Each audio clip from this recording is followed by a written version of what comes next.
Magnífico reitor, excelentíssima senhora representante do Presidente do Conselho Geral, deputado da Assembleia da República, secretário técnico do Centro 2023, em representação da senhora Presidente da Comissão de Coordenação e Desenvolvimento Regional do Centro, reitor da Universidade da Madeira, Presidente da Câmara Municipal de Condeixa Nova, Presidente da Câmara Municipal de Miranda do Corvo, assessor em representação do Sr. Presidente da Câmara Municipal de Coimbra, Presidente da Associação Académica de Coimbra, Vigário-Geral da Diocese de Coimbra, em representação do Sr. Bispo de Coimbra, magníficos reitores eméritos, vice-reitores e pró-reitores, Procurador-Geral Adjunto, em representação do Sr. Procurador-Geral Regional, Presidente do Tribunal da Relação de Coimbra, representante do Sr. Comandante da Brigada de Intervenção, Comandante do Comando Territorial da Guarda Nacional Republicana em Coimbra, Comandante Distrital da Polícia de Segurança Pública de Coimbra, Diretora do Serviço de Estrangeiros e Asilo, Diretor da Diretoria do Centro da Polícia Judiciária, Presidente da União de Freguesias de Coimbra, Presidente da Associação dos Antigos Estudantes, representante da Sra. Presidente da Associação dos Antigos Estudantes de Coimbra em Lisboa, provedora do estudante, Presidente da Associação dos Antigos Estudantes em Coimbra, diretores das unidades orgânicas, administrador, membros do Senado, corpo docente, corpo técnico, minhas senhoras e meus senhores.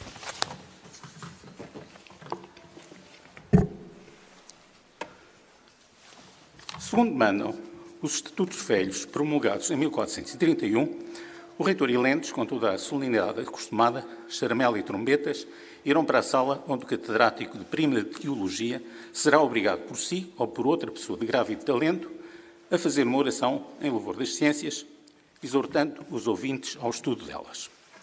A oração de princípio passou a oração de sapiência, transitando por rotação para todas as faculdades.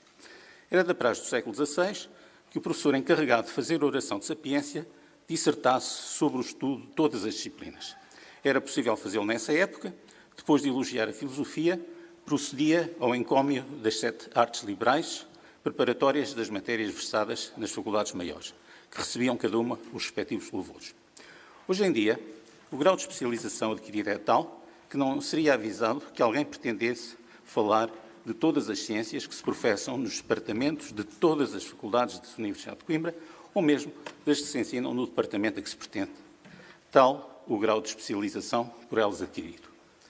A celebração dos ritos da nossa Universidade confere-me o privilégio, como decano da Faculdade de Ciência e Tecnologia, de proferir a oração de sapiência nesta sessão solene de abertura do ano letivo de 23-24. Tal encargo constitui uma das mais honrosas distinções para qualquer membro do claustro doutoral da Universidade de Coimbra. A 25 de março de 1448, o IFAM Dom Henrique concede à Universidade a mercê de uma pensão de 10 marcos de prata para manter a cátedra Prima de Teologia, mediante imposição ao referido lente de fazer a oração de princípio de cada ano no começo do estudo. Recuando até essa data, os descobridores portugueses tinham chegado 2 anos antes ao norte da Guiné-Bissau. Um feito idêntico, curiosamente, à viagem marítima do cartaginês Janon, que tinha conseguido alcançar o Golfo da Guiné no século V a.C., tê-lo tendo trazido a prole de 3 gorilas fêmeas e deparado com a erupção vulcânica do Monte dos Camarões. Esse relato caiu no esquecimento devido à destruição de Cartago no final das Guerras Púnicas. Havia a percepção, no início do século XV, que o hemisfério sul era inabitável devido ao intenso calor, zonas de calmaria ou de correntes fortíssimas que impediam a navegação. Estando as rotas terrestres para o Oriente comprometidas, os navegadores portugueses mapearam a costa ocidental da África e estudaram os regimes de ventos e correntes que permitiram ultrapassar essas dificuldades. Bom, segundo Kant, as noções de espaço e tempo são as que o nosso espírito logo apreende. Constituem a base que a humanidade se serviu para interpretar as coisas práticas do mundo, ao serviço da vida e das suas necessidades. Durante longos milénios, da China à Índia, da Mesopotâmia ao Egito, estava-se na fase de descobrir e não construir pela dedução. Foi só na Grécia do século V que se deu a grande transformação que se pode chamar o nascimento da ciência, seguindo-se uma segunda fase da atitude do homem perante a vida. Colhidos os resultados da observação direta e relacionando-os, toma plena consciência sobre a sua própria capacidade de entender. Busca-se a razão das coisas, uma explicação que tudo enquadra e tudo resolve. As concepções iluministas sobre o efeito do progresso científico para a vida das sociedades deixaram como herança que a tecnologia é suscetível de transformar a natureza, melhorando as condições de vida das populações. As ciências exatas, naturais, de saúde e as engenharias desempenham essa tarefa sublime. Segundo Humberto Eco, ao passo que as letras são áreas abertas, as ciências exatas funcionam como círculos fechados. O tema escolhido é um dos domínios da engenharia civil, as estruturas. São as partes resistentes de uma construção, o seu esqueleto. Absorvem e transmitem os esforços, sendo essenciais para a manutenção da segurança e da solidez. Procura descrever-se como os modelos foram criados e os problemas foram resolvidos, ainda que utilizando uma abordagem algo superficial. Um texto atribuído ao rei Salomão refere a dificuldade de perceber se a sabedoria é uma conquista ou um dom. O orador declara-se desde já culpado e pede antecipadamente desculpa se não conseguir cativar a distinta audiência aqui presente. A construção civil tem acompanhado a evolução da civilização desde há milénios, inicialmente através da tentativa e erro, que ao longo do tempo se consolidou num saber essencialmente prático. Só a partir do século XIX é que os modelos abstratos e procedimentos de cálculo passaram a descrever o comportamento observado. Não irei abordar as passagens interiores em monumentos pré-históricos, apenas irei referir que os dólmenes e antas têm uma estrutura resistente muito simples, composta por pilares que suportam uma laje. No monumental Templo de Luxor, a estrutura é do mesmo tipo, constituída por vigas apoiadas nas colunas que suportam as vigas. Não estou a falar da dificuldade da construção, apenas da estrutura em si. Para além das pirâmides, onde o topo é constituído por pilares inclinados, a maior parte dessas construções, dos egípcios, tem uma estrutura simples também de vigas apoiadas em pilares. Os edifícios monumentais dos egípcios, maias, aztecas, sumérios e por todo o sudeste asiático utilizam materiais e concepções diversos, que não irei descrever aqui, em particular. Os gregos mantiveram o mesmo tipo de construção, observável nos diversos templos que construíram, e em particular no Parténon, onde as cariátides servem de apoio a elementos vigados, no topo dos quais foram colocados os frisos.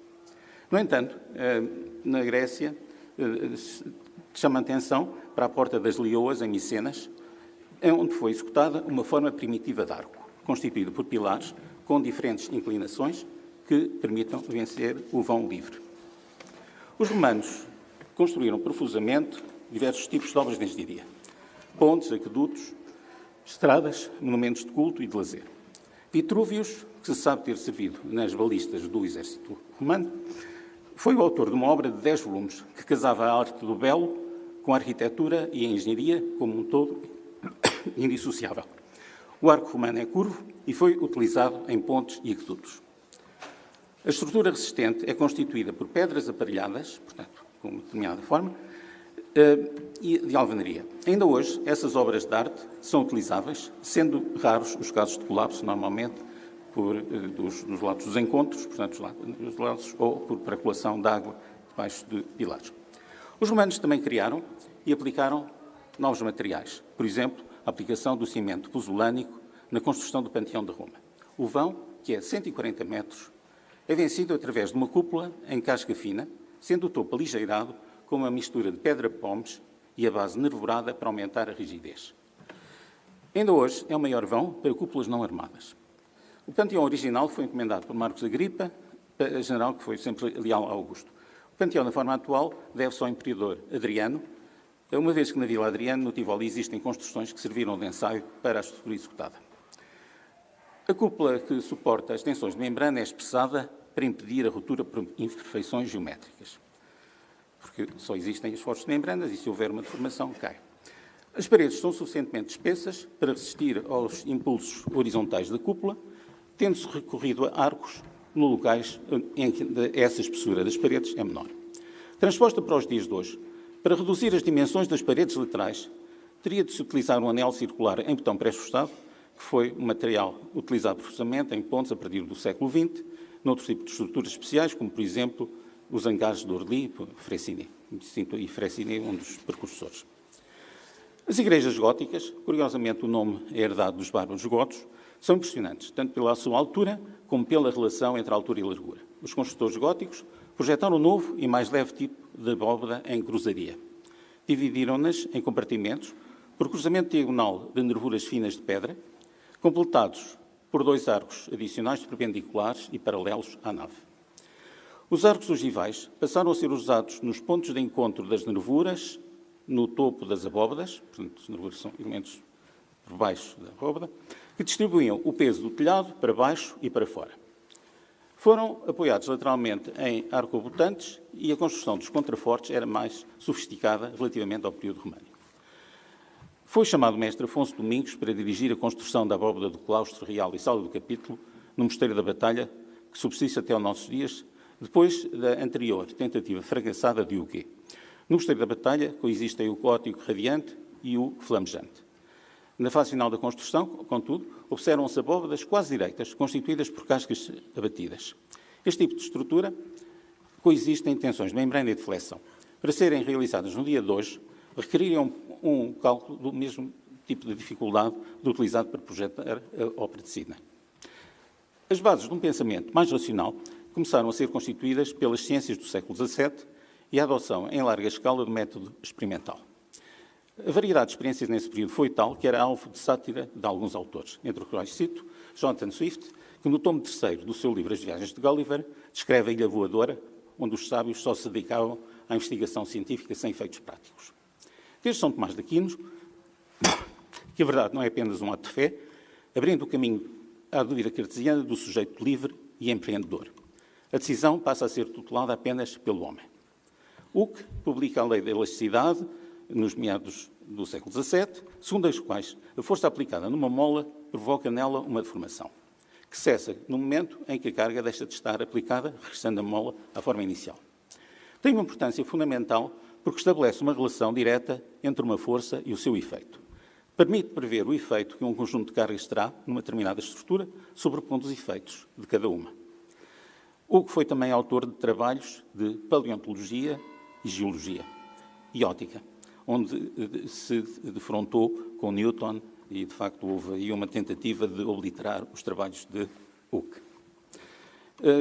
Já que falamos de Newton, e falaremos dele, voltamos a falar dele, dedicou em grande parte do seu tempo em segredo ao estudo da alquimia e da cronologia bíblica, assuntos que foram só descobertos depois da morte, obviamente, por razões óbvias que não irei aqui falar. A ideia de cada material estaria associada a um fator de proporcionalidade, portanto, o alumínio é diferente do aço, do botão, etc. Está associado a um fator de proporcionalidade entre as forças e o deslocamento, ou seja, se uma pessoa esticava um material diferente dos outros, é conhecido como módulo de Young pelos anglo-saxónicos e módulo de elasticidade pelos demais. Young era médico, conhecedor de 14 línguas e tradutor de hieróglifos egípcios. Contudo, o conceito de módulo de elasticidade já tinha sido desenvolvido em 1727 por Euler e obtido experimentalmente por Riccati quando Young tinha 8 anos. Por esse motivo, digamos, é Young para os anglo-saxónicos e para os outros. No século XVIII, deve-se ainda salientar outros trabalhos de Euler na mecânica, em particular os relativos à não linearidade geométrica, em curvadura, portanto, se uma pessoa comprimir uma barra, ela pode ter uma deformação geometricamente não linear. A dinâmica de fluidos, ótica, astronomia e teoria da música. O pensamento científico dominante evolui através de Stuart Mill, mergulhando as raízes em Hume. Mantém do positivismo sistemático o princípio que o conhecimento era a adaptação dos fatos da experiência e que a ciência deve ter despojada de toda a metafísica. Os primeiros trabalhos sobre elasticidade foram formulados de uma forma mais matemática no início do século XIX pelo Barão de Cauchy e foram aproveitados pelo engenheiro matemático Navier, seu contemporâneo, também conhecido pelas equações Navier-Stokes utilizadas na hidráulica.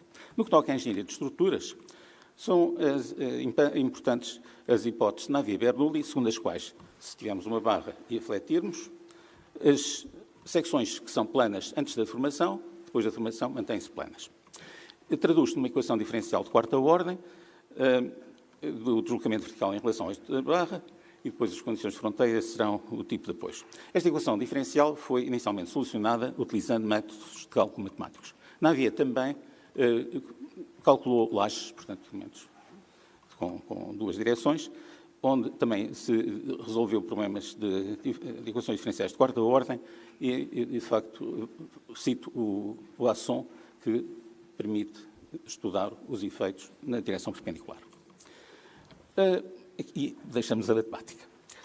Em lugar de resolver diretamente a equação diferencial, a engenharia definem-se conceitos abstratos como os momentos internos e esforços internos, que são integrais das áreas das tensões. Portanto, nós praticamente facilitamos dessa forma.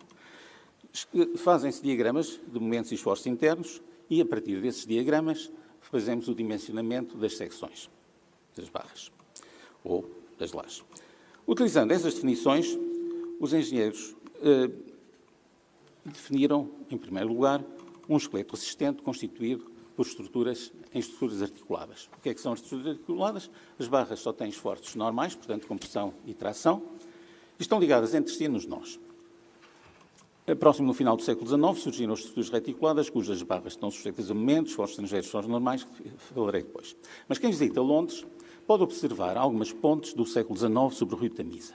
E aí vemos que nos nós existem porcas com dimensões significativas e que fixam os eixos onde convergem as barras. Portanto, a ideia de ter esses eixos, estas porcas, para evitar que os eixos saiam do sítio, é que permitam a rotação das barras que convergem nesse nó. São esses eixos que, ao rodarem, permitem que as barras fiquem apenas sujeitas a esforços de compressão e tração. É possível calcular os esforços nas barras através do método gráfico de Cremona, segundo a quais, em todos os nós, as forças aplicadas ou as reações de apoio são equilibradas por esforços nas barras que convergem no nó. Portanto, se tiverem uma carga, a carga é, digamos, sustida por duas barras. A carga é sustida por duas barras que fecham o polígono da força aplicada e os valores dessas são medidos enfim, são medidos. Geralmente, decorreram sem problemas a execução de numerosas obras de arte em redes viárias e ferrovias, feitas por diversos construtores. Saliento o primeiro presente da britânica Institution of Civil Engineers, Telford, cujo saber resultava da experiência e pouco ligava aos projetistas matemáticos. As limitações destes trabalhos prendem-se com o desconhecimento na quantificação dos efeitos aeroelásticos e dinâmicos em pontos de maior vão, para os quais o conhecimento baseado na experiência era insuficiente. Para além das pontes, Telford projetou inúmeros canais, túneis e portos. Voltamos a Navier. Navier fez o primeiro projeto da ponte das Invalides, em Paris, mais ou menos no local onde se encontra a Torre Eiffel. Esta ponte suspensa, em que os tirantes de suspensão,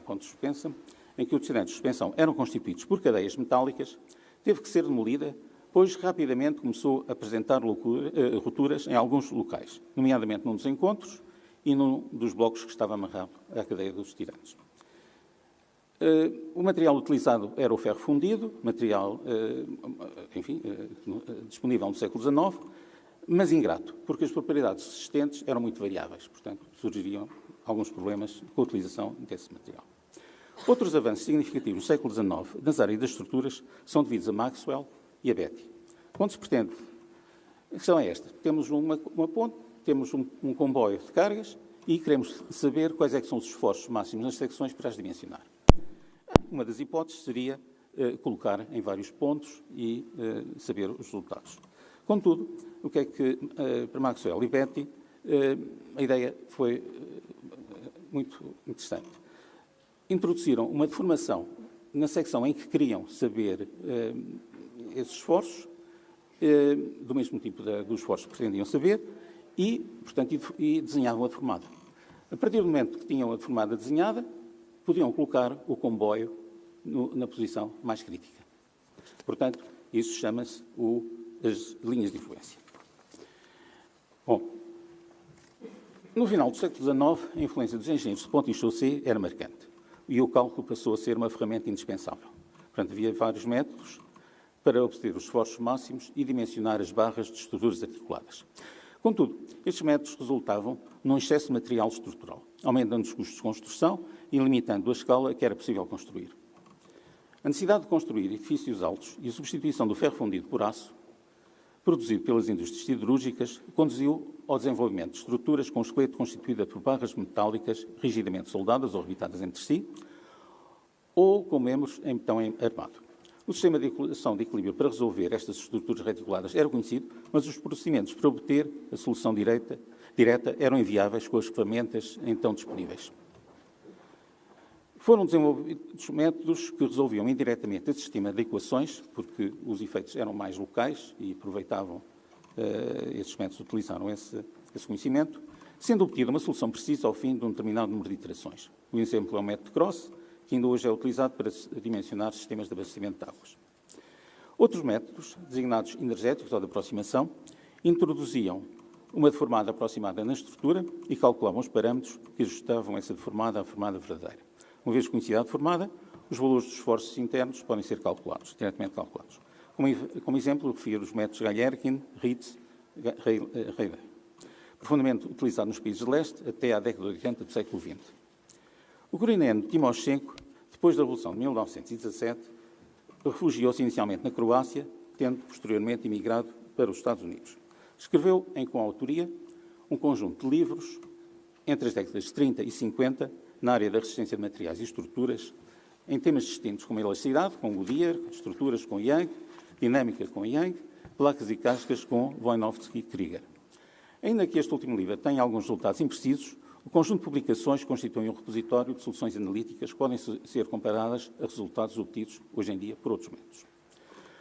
Em alternativa ao cálculo analítico, nessa altura, uma vez que não havia meios para resolver sistemas de equações, passava pela construção de modelos experimentais, concebidos utilizando a teoria da semelhança e que permitem calcular as tensões internas na estrutura a partir dos deslocamentos medidos no modelo. Entre os anos 30 e finais dos anos 60, esse procedimento era a regra para o cálculo de edifícios altos, pontes e barragens de abóbada. Nestes últimos, o modelo reduzido era feito em dolomite, que é tipo gesso, e o carregamento da água era simulado por mercúrio. Em pontes, para o traçado das linhas de influência, foram desenvolvidos aparelhos, como é o caso do influenciógrafo. Bom, a partir da década de 70, o desenvolvimento e disseminação dos computadores levou à adoção, em larga escala, do método de elementos finitos. A estrutura é subdividida em membros mais simples, designados elementos finitos, constituindo uma malha. Os elementos finitos resultam na integração de sistemas de equações diferenciais que representam o comportamento de tipos de elementos. Portanto, podemos ter elementos articulados, podemos ter elementos reticulados, portanto, vigas, portanto, podemos ter várias coisas, cascas, enfim. Os elementos finitos são agrupados e são sistemas de equações cujos deslocamentos são obtidos. As incógnitas das equações são os deslocamentos. Referem-se apenas a alguns nomes mais conhecidos nessas décadas, Clough, Zienkiewicz e Argyris. Como exemplo da aplicação do método de elementos finitos, indica-se o cálculo das asas delta dos aviões, outros problemas de engenharia aeroespacial, problemas de transmissão de calor, modelação de sistemas de suspensão de automóveis e células desistentes, na engenharia mecânica, modelação e reforço de estruturas, o cálculo de pontes, barragens e outras estruturas, edifícios, na engenharia civil, aparelhos de reabilitação utilizados na biomecânica, problemas de biomedicina, como é o cálculo dos stents e modelação do sistema circulatório, e a prazo, provavelmente, a simulação, ou quase certamente, a simulação da resposta do corpo humano ao efeito de medicamentos. As cargas aplicadas e as capacidades resistentes materiais são, por natureza, incertos. Na maior parte dos países, são definidos coeficientes que garantem que as estruturas têm margem suficiente para resistir às sobrecargas e isso faz-se diminuindo as propriedades resistentes através de um coeficiente e majorando as cargas aplicadas, aplicando também um coeficiente, neste caso, majoração. Isso chama-se um cálculo nível 1, que é utilizado por cá. Contudo, os países nórdicos empregam métodos probabilísticos, em que se determina a probabilidade de ruptura do sistema, atendendo à aleatoriedade da carga e das capacidades resistentes. Estes métodos utilizam funções de densidade probabilísticas apropriadas ao tipo de cargas. No caso de utilizarem apenas o primeiro e segundo momento de áreas, chamam-se os métodos de nível 2, Diffie-Hellman, Division-Diffie-Hellman, e os de nível 3 recorrem a métodos estocásticos. Neste caso, eu queria referir a contribuição de Ferri Borges para os modelos de carregamento. A probabilidade de ruptura máxima depende da importância da estrutura e do número de pessoas em risco. Portanto, normalmente, entre 10 elevado a menos 3 e 10 elevado a menos 5 em estruturas correntes, chegando a 10 elevado a menos 12 em centrais nucleares. Portanto, isto é, digamos, é um valor matemático obtido através da estatística. Admite-se uma distribuição estatística de extremos de Gumbel para prever a velocidade do vento, distribuições de Weibull para representar o comportamento à fadiga de materiais ou comportamento de madeira, distribuição de Gauss ou normais ou lognormais para representar membros de betão ou de aço. Distribuições probabilísticas sinusoidais para prever a ação do mar, com particular relevância às estruturas offshore. Os métodos de cálculo desenvolvidos para as estruturas de engenharia civil podem também ser utilizados na engenharia naval para dimensionamento de graneleiros e porta-contentores, correspondentes cargas aplicadas aos mares que vão ser navegados, e sendo outra em situação limite, o cálculo dos esforços internos quando o navio descarregado está nos portos. Associa-se a curva de fiabilidade, ou seja, a probabilidade de ruptura, versus tempo, a partir da sua construção ou da última manutenção, e multiplica-se essa probabilidade de ruptura pelo custo da embarcação mais carga, a fim de determinar o custo do SUR ser efetuado pela Lloyds, por exemplo. Bom, até agora tem sido descrito a análise de estruturas sujeitas a cargas cuja variação é suficientemente lenta para serem consideradas constantes ou estáticas. Este tipo de análise não é suficiente para descrever a resposta de estruturas a ações sísmicas, forças aerodinâmicas, explosões ou vibrações de máquinas, em que as cargas vão variando significativamente num curto espaço de tempo. Portanto, estamos a falar agora de dinâmica. Ora, a dinâmica teve praticamente todos os nomes que eu referi, a partir de Aristóteles, se dedicaram a fazer alguns trabalhos que têm a ver com essa área. Contudo, vamos para a dinâmica moderna. A análise dinâmica, puramente definida, salienta-se dos trabalhos conduzidos por Plouffe e a sua equipa em Berkeley. Berkeley, é evidente, São Francisco está próximo da falha de Santo André. Têm de ser incluídos sistemas de equações de equilíbrio, termos contendo as forças de inércia, que são umas derivadas de segunda ordem relativamente ao tempo, e termos de forças de amortecimento, que são termos com derivadas de primeira ordem relativamente ao tempo, adicionando aos termos que representam a estática e sendo o carregamento variável. Para estruturas com comportamento elástico, utiliza-se a análise modal, em que são determinadas as diferentes frequências e modos de vibração, e sobrepõem-se os modos mais importantes. Ou seja, por exemplo, se tivermos uma ponte de tirantes, vamos supor, vamos ter modos transversais, longitudinais, vamos ter a vibração dos tirantes, enfim, e que têm que ser identificados e sobrepostos com pesos diferentes. Bom, quando se considera um comportamento não linear, recorrem-se a métodos de integração passo a passo, por exemplo, numérica. Uma construção deve resistir aos sismos fundamentares definidos em legislação própria. Muitos edifícios têm um esqueleto resistente, do qual faz parte uma caixa de escadas com elevada rigidez. Muitas construções de alvenaria de pedra não têm essa capacidade resistente.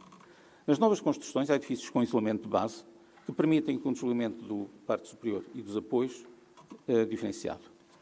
Noutros edifícios, há zonas pré-programadas para dissipar a energia do sismo, que podem ser reconstruídas se planificadas. Deste modo, são protegidos outros membros, por exemplo, os pilares, que não podem ser comprometidos, porque, se forem, a construção terá que ser posteriormente demolida. Há exemplos de reforços de estruturas com elevada rigidez, como paredes resistentes, reforços metálicos, contraventamentos, grutas de Santo André, a utilização de elementos constituídos por ligas metálicas com memória. Ou seja, depois de se deformarem durante um sismo, recuperam a posição inicial. Há edifícios altos, onde a piscina no andar superior pode ajudar no desempenho. Noutras obras, por exemplo, pontes, existem fusores que se rompem se os esforços durante o sismo forem muito elevados. Por exemplo, a ponte na Estrada Nacional 125 em Portimão é uma ponte desse tipo, portanto, poderá soltar-se dos encontros na sequência do sismo.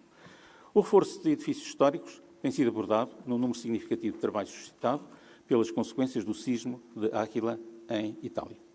Hospitais e edifícios de proteção civil, designadamente quartéis de bombeiro e de outras forças de segurança e edifícios históricos, devem ser reforçados em zonas de elevado risco sísmico para evitar ficarem fora de serviço se ocorrer um sismo com elevada intensidade. As réplicas podem ter consequências danosas se a capacidade resistente estiver comprometida após o abalo sísmico inicial.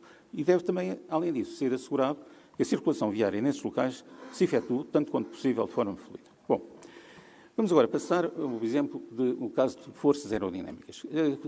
Foi conhecido o caso da ponte de Tacoma-Narrows, em que vemos uma ponte que foi filmada a virar até partir, não é? Portanto, à medida que há maior deformação, há maiores esforços, até partirem. Esta ponte foi projetada para 140 km/h, mas colapsou quando o vento lateral era de 56 km a hora, devido a um fenómeno dinâmico de ressonância. Portanto, a ressonância não é uma coisa imediata, demora algum tempo. Para velocidades mais baixas, os efeitos do vento eram tão evidentes que, uma semana antes do acidente, já existiam propostas para solucionar o problema, como a abertura de passagem no tabuleiro ou a realização de um acrescente lateral aerodinâmico. Nesse acidente, só se perdeu a viatura parada na ponte e o cão, que estava em pânico dentro do carro, e recusou ser socorrido.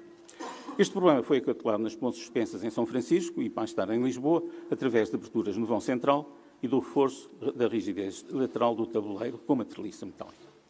Bom, até agora, esta exposição descreveu procedimentos de análise de estruturas, ou seja, nós sabemos quais é que são as dimensões e queremos saber as respostas ao carregamento.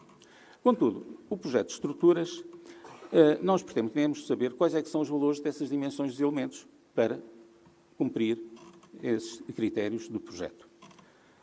No caso desse ponto estirante, por exemplo, estes problemas, designados de síntese ou optimização, têm elevada complexidade.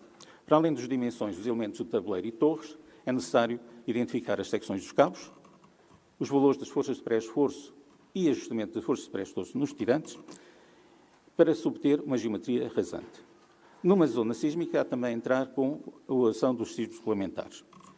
Também, como vai ser construída, é necessário saber que esforços é que existem durante a estrutura e, no caso do betão, entrar com os efeitos da cura, portanto, à medida que se vai consolidar, e os efeitos diferidos a longo prazo, fluência, retração e relaxação dos tirantes. Facilmente se obtém problemas com centenas de variáveis de decisão e milhares de respostas, tensões, deslocamentos, modos de vibração. E a questão é esta: como desenvolver um algoritmo que permita obter de forma automática estas variáveis para projetar a ponte? A história da otimização terá tido o seu início com a impropriamente determinada minimização de Newton, porque o conceito de derivadas foi desenvolvido por Leibniz. Valores a que a derivada for nula conduzem a um extremo ou a um sistema homogéneo de equações se tivermos uma função de várias variáveis. Mais tarde, Lagrange generalizou o problema, introduzindo restrições que eram igualdades. Passaram-se quase 250 anos, até que em 1939, uma tese de mestrado, Karush e mais tarde Kuhn, Tucker, já depois da guerra, generalizaram as condições necessárias para haver um mínimo para funções com restrições que não são necessariamente de igualdades. Aqui um intervalo para referir o nome, von Neumann, que conseguia fazer os cálculos numéricos mais rápidos que os computadores na altura. No período da Segunda Guerra foi aplicado à investigação operacional para ajudar problemas de logística. Entre outras coisas, a ele se deve a teoria dos jogos de soma nula e a dualidade em programação linear, definindo pares, programas lineares primal e dual, pares, e os preços de sombra. Bom, contudo, o problema da otimização de estruturas, comportamento elástico, é um problema não linear. Foram desenvolvidos um número significativo de algoritmos para programação para esse fim. Sequência de programas quadráticos, sequência de programas convexos, métodos assintóticos móveis, digamos, métodos de direções admissíveis, etc. Agora, o problema é esse. Nós temos milhares de restrições. Portanto, como é que vamos escolher aquelas que vão ser satisfeitas com igualdade e as outras que não são importantes? Nós utilizamos, portanto, há uma função curiosa que é Kressa-Myers-Tannhauser, que foi inicialmente utilizada para controlar os movimentos satélites, onde existem várias possibilidades de os posicionar, e foi depois generalizada a outras áreas de projeto, aeronáutica e aeroespacial. Foi usada pela MEB, foi usada no Ariane, etc. Qual é o interesse desse processo? Portanto, nós temos milhares de restrições, vão ser todas integradas na mesma equação, atribuindo diferentes pesos de acordo com a probabilidade de serem ativas. Portanto, esta minimização desta função é uma solução de entropia máxima e, curiosamente, foi desenvolvida essas ideias de entropia máxima por Shannon, que fez o cálculo para telecomunicações. Portanto, centrais telefónicas, pretendia saber qual era o dimensionamento dessas centrais telefónicas. Também vamos falar de Cauchy. Curiosamente, do século XIX, no início do século XIX, a desigualdade aritmética e geométrica de Cauchy, associada à entropia, conduz a esta função. Uma função, digamos, de agregação única. E também se verificou que, sendo o mínimo de vários objetivos, é também um mínimo de Pareto. Portanto, Filofilo de Pareto foi um economista do século XIX, que basicamente diz que não é possível melhorar um objetivo sem piorar outros.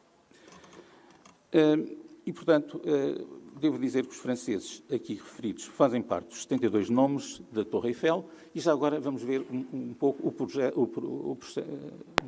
progresso das dimensões de alguns edifícios.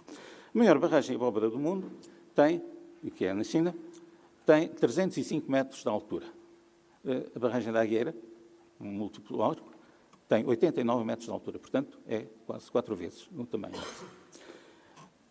Foram usados polinómios para definir a forma dos parâmetros montante que é do lado da água e, digamos, ajustante é depois de sair, sendo os respectivos coeficientes obtidos com recurso a algoritmos de otimização, de modo a minimizar o volume de botão e satisfazer simultaneamente um conjunto de objetivos que tinham a ver com a construção da barragem. Prende-se, então, a satisfazer as tensões, os argumentos admissíveis para as cargas aplicadas e os limites da forma como a barragem vai crescer decorrentes da construção. Curiosamente, em França, o dimensionamento das barragens de abóbora segue a forma espiral logarítmica, semelhante à forma KS anteriormente referida. Em Portugal, era mais comum a definição da forma baseada no arco de 3 centros, assente em experiência anterior. Algoritmos de utilização também foram utilizados nos Estados Unidos e na China, por exemplo, até em barragens de gravidade. Aquelas barragens de 3 gargantas, por exemplo, não é uma barragem boa, é uma barragem de gravidade, por causa do muro para suporte. Em algumas estruturas é necessário acrescentar sistemas de controle para assegurar um comportamento estável. A ponte modal Millennium Bridge, em Londres, era intransitável, ocorrendo deformações excessivas que provocavam o desconforto de quem nele passava. O problema, como é que foi resolvido? Foi com recurso a amortecedores de inércia. Portanto, Unit Mass Dampers controlavam as deformações. Em Coimbra, no Parque Verde, a ponte pedonal teve que recorrer a um sistema deste tipo para garantir a estabilidade, porque, de facto, temos os dois lados desequilibrados.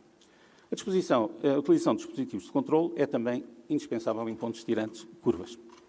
Em paralelo com alguns automóveis que dispõem de suspensões ativas, em pontos, os tirantes podem estar ligados a dispositivos onde o algoritmo incorporado permite aumentar o comprimento dos cabos quando as tensões foram muito elevadas no caso de um sismo e diminuí-lo quando forem muito explosivos, para evitar que os tirantes partam ou que se soltem. Aplicando o algoritmo de KPS, também neste caso se obtém o mínimo de Pareto a estas várias situações que referi. Portanto, então, o algoritmo KPS inclui as áreas de engenharia aeroespacial, aeronáutica, mecânica, eletrotecnia, por causa da questão da entropia de Shannon, economia e matemática, por causa de Wilhelm Pareto, e matemática, por causa de Cauchy. Lembro que a primeira tese em Portugal, onde é referido Wilfried Pareto, professor da Escola de Lausanne, foi apresentada em 1911 como parte da candidatura de Horto Osório, no passado do banqueiro com o mesmo nome, a um lugar de lente para a Escola Politécnica de Lisboa. Concurso que perdeu para Afonso Costa, que, entre outras coisas, é responsável pela entrada de Portugal na Primeira Guerra Mundial. A tese que se intitulava A Matemática na Economia Pura, a Troca, apresentava um conjunto de conceitos de análise diferencial. Mais tarde, Horto Osório defendeu o Banco de Portugal, no caso Alves dos Reis, e escreveu um texto sobre filosofia da arte. Os conceitos modernos de economia em Portugal sofreram no atraso de 4 décadas, só retomadas por Daniel Barbosa. Daniel Barbosa foi um engenheiro civil, formado no Porto, e professor nas 2 escolas de engenharia então existentes.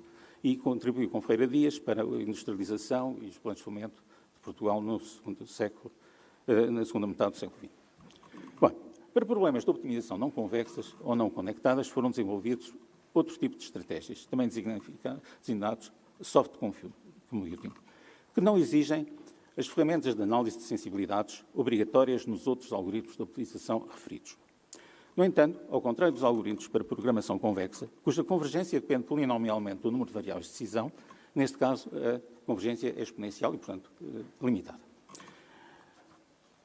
Entre as mais variadas aplicações, há 40 anos, refere-se os mísseis de cruzeiro. Curiosamente, o tipo de equações que eram utilizadas são semelhantes à optimização de treliças. Lembram-se da ponte que eu falei do rio Tamisa e tal, com aquelas barras?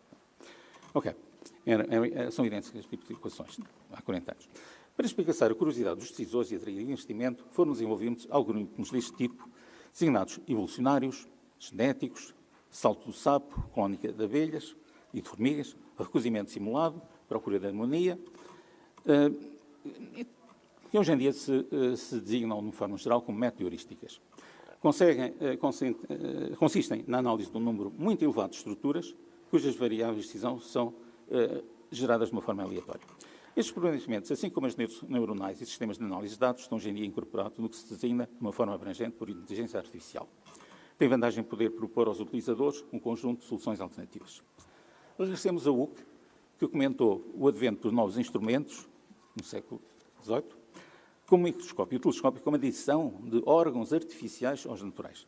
Nesse período inicial, evidente, sucedeu-se até aos dias de hoje a introdução de revistas científicas e laboratórios científicos onde foram feitas descobertas à escala industrial. As ferramentas de inteligência artificial irão trazer modificações profundas na forma de se fazer ciência, apesar da sua utilização ir variar significativamente entre as diversas áreas de conhecimento. Um dos temas a abordar, por exemplo, é a análise da literatura científica utilizando ferramentas do tipo ChatGPT para tentar descobrir novas hipóteses, relações ou ideias que ainda não foram exploradas. Outro tipo de aplicações tem a ver com laboratórios autogeridos. O IA pode servir para formular e tratar novas hipóteses novas em áreas que incluem a biologia, a medicina, as ciências dos materiais, as ciências e tecnologias ligadas ao clima. Não se pretende renovar um debate entre o positivismo otimista e o catastrofismo, frequentemente protagonizado por algumas ciências sociais ou humanistas. Bom, outros métodos não foram abordados aqui nesta exposição. Outros métodos podem ser usados na análise de estruturas, como métodos e elementos de fronteira, os métodos e elementos secretos, que podem ser mais eficientes em alguns problemas, por exemplo, a detecção de estruturas enterradas com densidades diferentes, o estudo de barreiras acústicas. No futuro, será previsível a utilização de novos materiais, vidros, alumínio estrutural, betão autocurado, betão com elevado desempenho, sistemas de fabrico e montagens mais eficientes. Outras áreas ligadas às estruturas incluem a reciclagem dos produtos de construção. Para já, não é possível substituir o cimento associado a emissões significativas de CO2 durante a sua produção por outros ligantes alcalinos ou aumentando a percentagem de ferro utilizado, que é uma solução dispendiosa. Portanto, contudo, existe uma absorção de CO2 por carbonatação do betão já construído. Aliás, o projeto Biosfera 1 foi abandonado exatamente por esse motivo. Quer dizer, o CO2 foi absorvido, tornando a vida não possível. Este facto não se vê muito realçado. Também existem inconvenientes na reciclagem do aço e de outros materiais de construção, mas não irei falar aqui. A utilização de impressoras 3D poderá permitir a construção de edifícios residenciais, não é alternativa, a aposta na pré-fabricação ligeira, tendo estas apostas a tendência de reduzir sempre o número de operários em obra. De qualquer maneira, subsiste a necessidade de um número significativo de operários especializados. É impressionante apreender os desafios da construção do edifício mais alto do mundo, neste momento, de 830 metros de altura, no Dubai. Há 80 anos, o Empire State Building tinha 381 metros de altura. Quer dizer, de facto, mais do que duplicou o... A evolução técnica também possibilitou que, em 70 anos, o vão central máximo de uma ponte de Tirantes tivesse passado de 180 metros para 1.200 metros na ponte Rusky Bridge, em Vale de Boscoto. Os temas de estruturas aqui descritos constituem uma pequena parte deste domínio, onde é também abordada a habilitação estrutural, estruturas de betão, metálicas e madeira, assumindo-se a gestão e empreendedorismo como competência transversal. Também fazem parte das estruturas os métodos para observação de edifícios, pontes e barragens, a partir dos dados obtidos utilizando equipamento apropriado para observação de obras. Para validar resultados teóricos, recorre-se a ensaios laboratoriais experimentais, estáticos ou dinâmicos. Uma vez que é a primeira vez que se fala aqui de engenharia civil, os outros domínios da engenharia civil incluem as construções, que visam o comportamento térmico e acústico, as instalações, edifícios inteligentes, materiais, orçamento de emissão, ferramenta de obras, utilização de novos materiais de construções. A geotecnia, relacionada com a utilização dos solos de fundação, túneis e barragens de terra. Reparem, barragens de terra são obras perigosas porque, de facto, se houver uma ruptura na parte superior, digamos, por overtopping, digamos, já fica totalmente comprometida esse tipo de barragens. E que, de facto, é bastante comum, por exemplo, na Holanda e noutros sítios onde houve problemas muito graves. As vias de comunicação, onde se efetua o traçado de vias e a sua conservação, e a urbanização, onde, para além da problemática local e regional, se dedica à resolução de problemas de logística. Hidráulica, onde se estudam os recursos hídricos, a saúde pública e a modulação costeira. Face à incerteza relativa à precipitação média em alguns lugares do nosso país e possível esgotamento de alguns aquíferos, não se compreende a burocracia associada à concessão de novas licenças para construir novos reservatórios e uma falta de investimentos em travassos. Depois do Porto Santo, anuncia-se a construção da primeira central de estabilização no Algarve, quando decidirem o sítio onde vão colocá-la. Muito embora o custo atual da energia associado ao processo de osmose inversa e bombagem seja elevado, é uma aposta que poderá amenizar, e será francamente recomendada, a desertificação que ameaça grande parte do território nacional, uma boa parte do território nacional. A engenharia civil é uma atividade paralela à engenharia militar. Não havendo diferenças significativas dos métodos de cálculo, as obras têm objetivos diferentes. Por exemplo, a execução de pontes prende-se com a rapidez e montagem das pontes rígidas, a utilização de pontos flutuantes ou veículos anfíbios. Os conhecimentos contidos, por exemplo, do Manual de Fortificação Militar do Estado-Maior do Exército Espanhol do século XX, foi aplicado no mais recente conflito da Europa, sendo inovador, contudo, uma crescente utilização de meios aéreos e a dissimulação de posições ocupadas. Bom, não quero aqui, desta primeira parte, terminar sem falar do primeiro professor hidráulico da Universidade de Coimbra, que foi o padre Estevão Cabral, no século XVIII. A designação foi conferida por Dom João VI, quando ainda era príncipe regente. Após ter completado o curso de Humanidades e o curso de Filosofia, lecionou Matemática na Universidade de Coimbra até ser afastado por Pombal por ser jesuíta, tendo prosseguido os seus trabalhos na Universidade Gregoriana de Roma. Neste período, realizaram-se obras de engenharia para voltar a drenar certas zonas pantanosas da Emília-Romana, algo que já tinha sido feito pela primeira vez no século III, antes da era cristã, e creio que a experiência contribuiu para um dos seus trabalhos com maior relevância para a região de Coimbra, nomeadamente o estudo para a alteração do leito do rio Mondego, a fim de serem evitadas as frequentes cheias da baixa da cidade no inverno. Tendo descartado a necessidade de proibir o cultivo agrícola a montante da cidade e junto ao leito do rio, sob a sua égide são iniciadas as obras de encanamento do Mondego, que foram interrompidas devido às invasões napoleónicas. Outros dos seus trabalhos nesta região incluem uma memória sobre a foz do rio Mondego, a plantação da mata de choupal e o projeto de dispositivos capazes de determinar o caudal e a velocidade das águas dos rios. Os trabalhos seguiriam a ser concluídos após a sua morte, sob a égide do Dr. Agostinho Pinto de Almeida, então docente de Matemática na Universidade de Coimbra. Bom, a oração de sapiência no período da monarquia normalmente terminava com um panegírico à família real, que será aproveitada para tecer outro tipo de considerações. O panegírico dispensa-se porque a República substituiu a monarquia. As considerações essas poderão ser reflexões sobre o nosso futuro e, espero que me permitam, poderão ser um pouco fora do pensamento tradicional. Algumas. Bem, então, uma das funções capitais da Universidade compete promover a investigação fundamental e aplicada. Entre as ideias de um Ortega y Gasset, que tende a minimizar o papel do investigador na Universidade, e as teses de Jasper ou von Humboldt, para quem a investigação e o docente constituem uma unidade inscindível, optaria sem hesitar pelas últimas. A escola deve desempenhar com orgulho a sua mais alta missão: ensinar o aluno a pensar, observar, raciocinar, investigar, debater, resolver, assim preparando os nossos jovens para se tornarem homens e profissionais de alta valia e capacidade, com ferramentas para enfrentar e levar de vencida os problemas que a vida lhes vai trazer, a serem excelentes no que fazem. A democratização do ensino trouxe inegáveis vantagens no que toca à preparação das gerações mais novas. Se na área das artes houve um progresso notável, as diferenças de ciências e engenharias não têm usado até agora de uma exposição que o trabalho que tem sido efetuado merece. Agora, o nosso ensino encontra-se no estado em que a opinião pública precisamente o requer. Como efeito, qualquer progenitor zeloso e fiel cumpridor dos seus deveres exige que para os seus filhos um curso, o resto pouco importa. Se a soma dos conhecimentos adquiridos for insignificante, se a educação científica e moral for quase nula e as aptidões e as qualidades de trabalho não existirem, tudo se há de arranjar para o melhor. Com desgosto, observo a parte de um certo estatismo que a todos pretende formatar do mesmo modo o populismo que campanha em largos setores da educação, uma força oportunista de oferecer felicidade aos alunos que julgam poder aprender sem as contrariedades das dificuldades. É o oposto da perspectiva calvinista, em que a felicidade decorre do desempenho da profissão. Será este o exemplo do criancismo a que refere Natália Correia? Para esse criancismo facilitista, escolhem-se e criam-se cursos que não irão produzir valores acrescentados. E, no final, são associados ao desempenho de funções cuja remuneração é de sobrevivência. As associações de estudantes são muito importantes quando se tem em vista a evolução futura do país. Contudo, nem todos os desejos são necessidades e são possíveis, tendo de ser estabelecidos objetivos e prioridades, ponderados os custos e olhados os benefícios. Sendo que só uma fração diminuta de estudantes bolseiros obtém alojamento em residências universitários, penso que seria desejável conceder aos últimos um subsídio de residência, que de alguma forma os compense do que terão de pagar a mais por não encontrarem alojamento num lar universitário, de forma a estabelecer uma certa igualdade entre estes alunos e os restantes bolseiros. É fundamental repensar uma política onde se possa prever, num prazo mínimo de pelo menos 5 anos, a evolução de um sistema remuneratório de algumas carreiras essenciais, premiando o desempenho.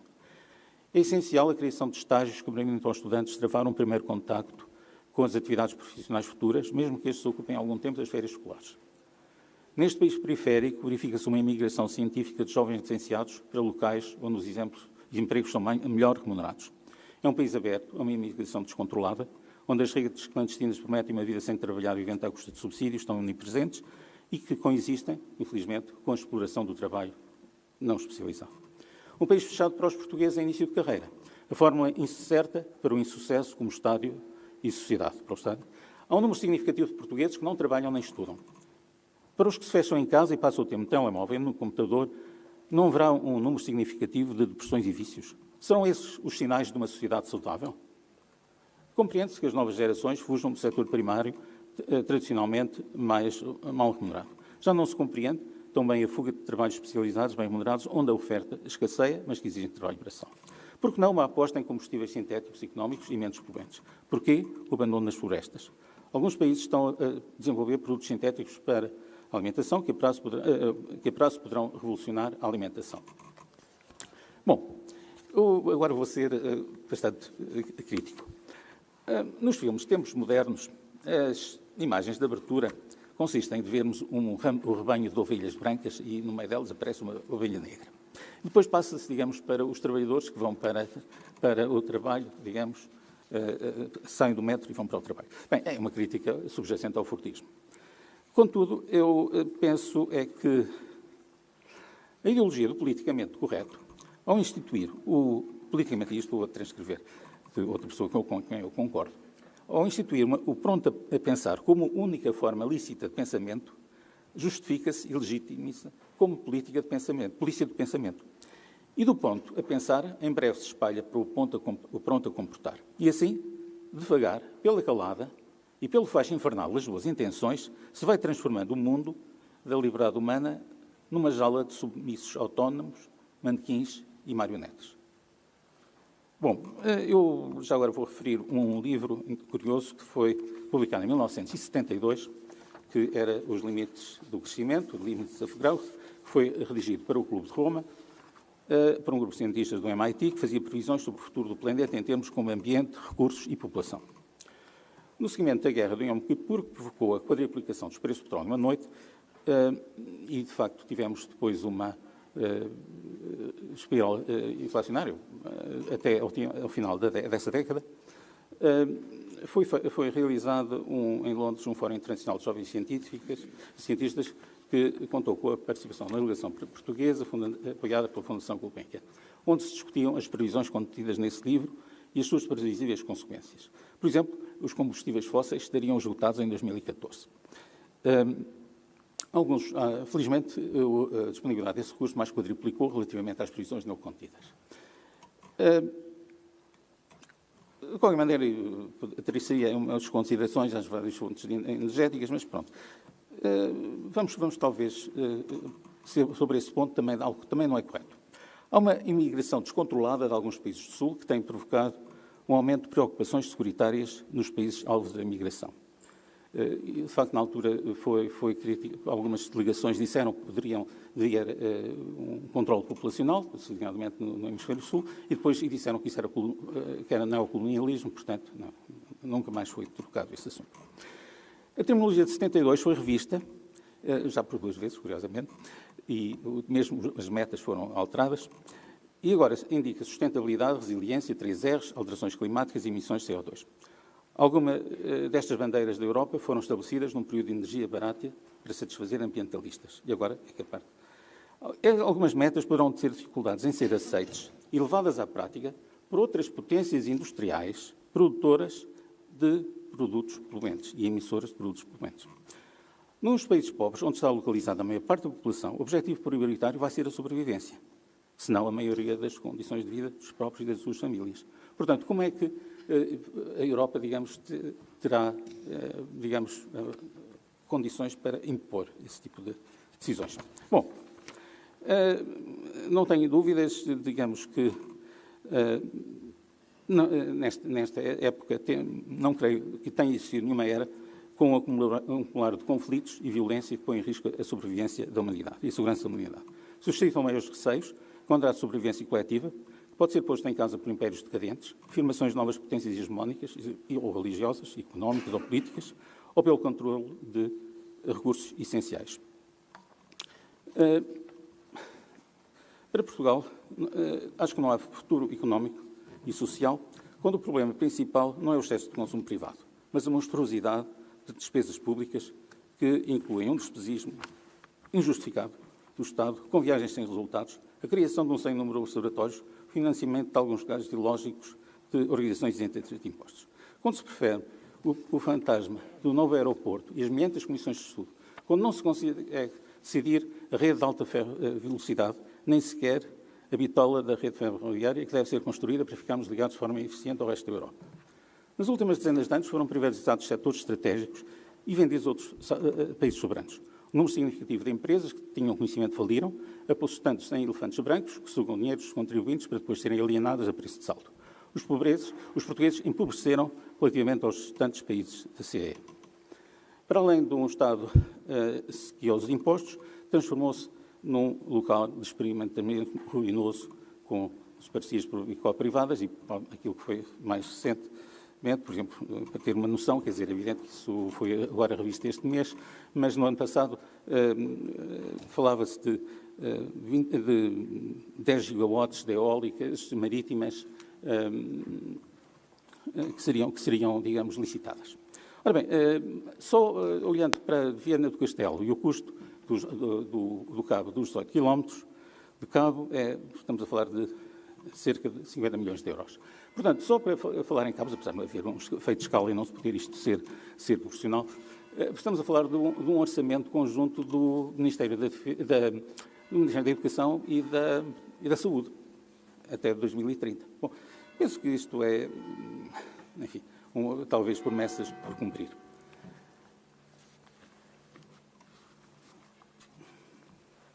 A boa gestão de recursos escassos implica escolher bem e fazer o confronto de alternativas.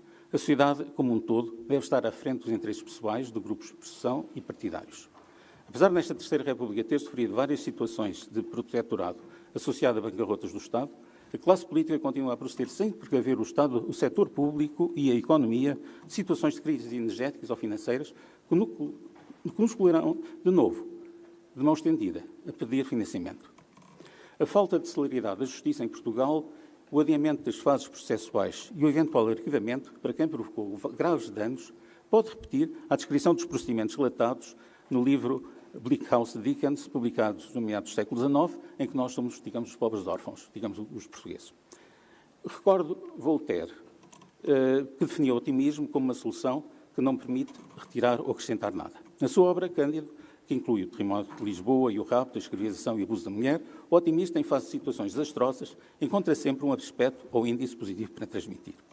Olhando para os diferentes governos nos últimos 30 anos, divergimos dos países mais ricos e continuamos na cauda da Europa.